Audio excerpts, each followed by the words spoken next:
নমস্কার বন্ধুরা, আজ আমি আপনাদের সাথে শেয়ার করব সম্পূর্ণ একটা নিরামিষ রেসিপি সাবুর উপমা।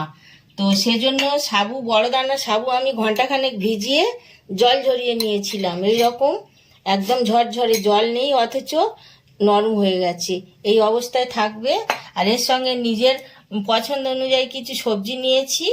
গাজর একটু গ্রেট করা আছে, বিনস, চিনে বাদাম, আর একটু ক্যাপসিকাম আর পাতিলেবুর রস আছে।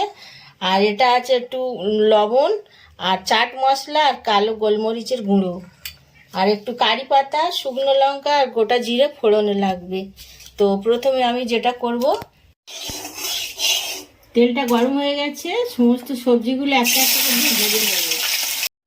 সবজি ভাজা তেলে চিনে বাদামগুলো একটু ভেজে নেব। সবজি আর বাদাম সমস্ত ভাজা হয়ে গেছে। এবারে ওই তেলের মধ্যে দিয়ে দিচ্ছি গোটা জিরে, দুটো শুকনো লঙ্কা আর একটু কারি পাতা। এর উপর থেকে ছেড়ে দিচ্ছি ভিজিয়ে রাখা সাবুটা।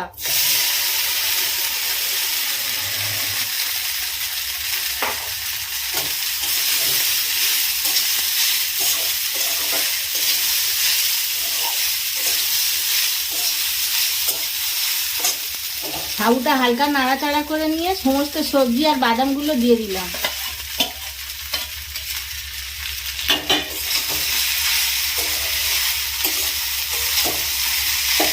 এটা একটু হালকা হালকা ভাজা ভাজা করে নিলাম। এটা বেশ ঝুরঝুরে ভাজা হয়ে গেছে। এবারে দিয়ে দিচ্ছি বিট লবণ আর একটু গোলমরিচের গুঁড়ো আর একটু চাট মশলা।